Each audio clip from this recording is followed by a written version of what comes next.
Okay, so little update. 3.8 liter is out of the chassis. The chassis is pretty much bare. Needs to be cleaned still, so that'll be going out to get pressure washed. When I say out, I mean out in my yard so I can pressure wash it. It's a pretty oily mess, lots of dirt and grime and yada yada, 130K miles on it, so that's to be expected. Plus the gentleman wheels it, and here in Florida everything's covered in mud, so that's pretty normal. Got the Jeep transfer case off, and then we have an adapter that will connect these two together, Jeep to the Chevy 6L80E, and then of course to this. The engine company that he bought this from, they sell engines from whatever they get them from. Basically sent it on that crate like that, all crooked, and that's pretty lovely. Engine had been upside down at some point because all the intake runners were full of oil. The valve, I think the valve train had filled up with oil up top, the valve covers, and the intake had filled up, the runners had filled up, and the intake manifold actually was crushed in a spot, so that's pretty mint. But I'm gonna address all that, of course. And didn't come with a flywheel, and they were on back order from most of your generic vendors, so I had to actually go to Chevy to get it. So got that in yesterday, along with all the bolts, transmission bolts, torque converter bolts, the flex plate to engine bolts. None of that stuff was on the engine, and this guy paid premium for it too, so that's a shame. I think a company that is asking top dollar for a swap would really step up and include a lot of that stuff, but they did not. So it's all right, we got it squared away. As soon as I get everything cleaned, I got a bunch of that green paint off the front of it. I'm gonna try to get it off all the visible areas because it's pretty ugly. I'll start putting the adapters together, and I'll film all that too so that you can see the adapter from the GM to the Jeep. Basically it's going to eliminate this spacer, and there's a piece that will put the two together, make the two connect, and then I actually have to open up the transfer case, and there is a different output on it that accepts the GM transmission output. So basically that'll have to get opened up and put that in there so they can go together, and I'll document all that stuff too. So, and that is included in the kit, the Motec V8 LS conversion kit for the JK Jeep, which is actually really nice. Surprisingly, the box was not big that the parts came in, but it seems so far like it's going to be very complete.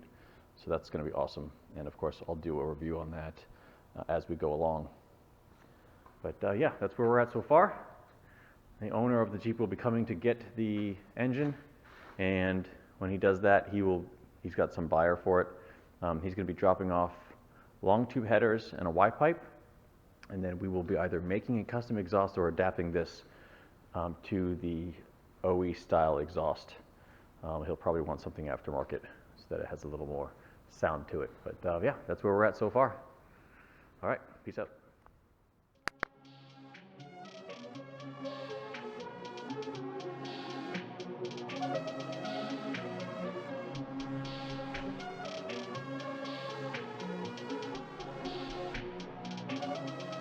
Perfect.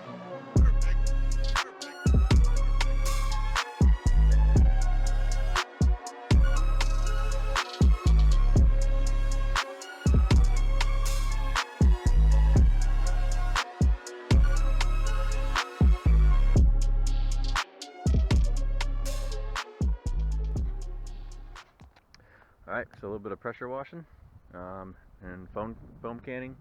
Get some of that stuff off, mostly mud from the owner actually, wheeling this thing and playing with it in the mud here in Florida, and much better. I don't know how it looks on camera, but this thing was literally caked in mud and clay and all kinds of stuff. So not so much grease. There was a little bit of that in the front, but that's mostly on the engine still, which is not in here, so not really worried about it. The new engine is much cleaner, and I already cleaned it off. So yeah, look at this. I had some before pictures of the gas tank, and it looked like concrete on top of it. So definite improvement, and Now I'm ready to start putting the motor mounts in and setting up the new engine to go in. There's a lot to do there first though. Got to get the transfer case adapter and the input shaft adapter and all that good stuff. So that'll happen next. And yeah, that's about it.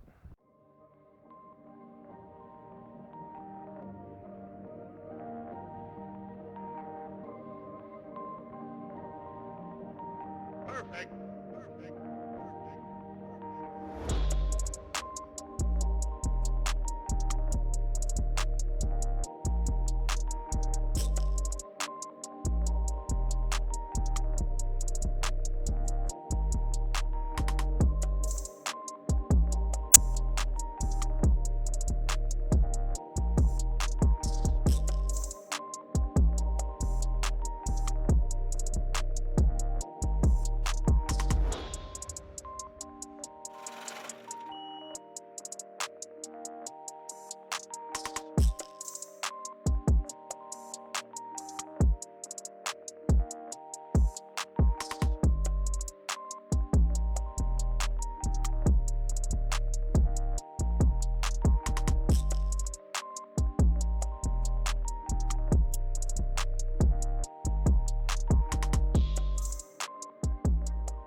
Okay, so got the LS engine and transmission in the Jeep chassis with the supplied motor mounts.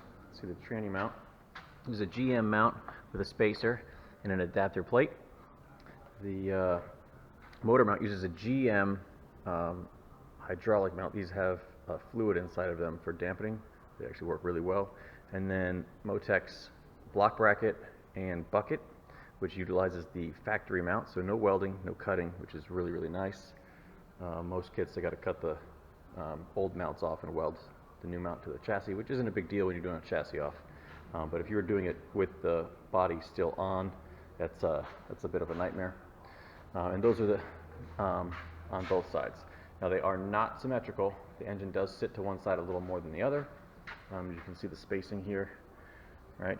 So the bucket is a little different. All of this is still loose. I just have the engine resting there so that we can have some wiggle room. I don't have the transfer case on yet, so excuse me, I'll be doing that after I get some more stuff. Transfer case is here with the new input on it. I need a seal for the end.